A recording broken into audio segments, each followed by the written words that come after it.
Hello friends, myself Dr. Sachin Kumar and I am presenting a video on Tower of Hanai.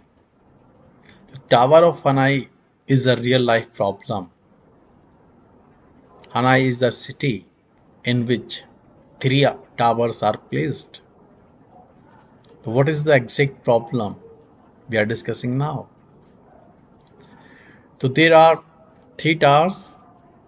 Towers names are A, B and C. Even you can say first tower, second tower and third tower. And there are 64 discs. The 64 discs are placed on the first star in the decreasing size.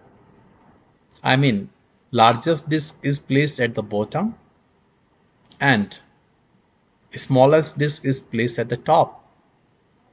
So in this way, all 64 discs are placed in first tower. So what is the problem here? We have to move all the discs, all 64 discs from one tower to second tower using the third tower, and we can move one disk at a time. Similarly, one more thing is here.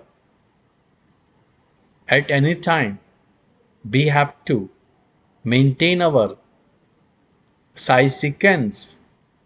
Size sequence is here. Larger disk can never be placed on the smaller disk. Small disk should be towards the top. At the bottom, we have the largest disk.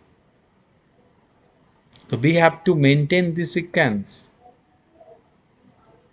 I mean, larger disk can never be placed on the top of the smaller disk, and we have to place one by one, and all 64 disks should be moved from tower A to tower B using tower C, or tower 1 to tower 2 using tower 3. So this problem is called Tower of Hanai problem. This is very large problem, very complex problem. If we talk about the number of movement, then number of movements will be 2 raised to the power 64 minus 1. So this is the very big number. So one person cannot move all the disks in whole life. The number of moves are very large. 2 raised to the power 64 minus 1. How we can implement this concept? See here, we have demonstrated here three towers. Tower 1, Tower 2 and Tower 3. So we have taken here 3 disks, but in reality there are 64 disks. In this diagram we are seeing that red color disk is the largest, so it is placed at the bottom. Green color disk is smaller than the red color disk, so it is placed just after the red color disk.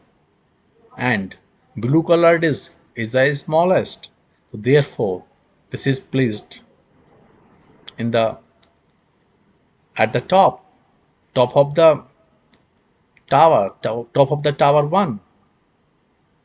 So we want to move all these disks from one tower to tower 2 using tower 3.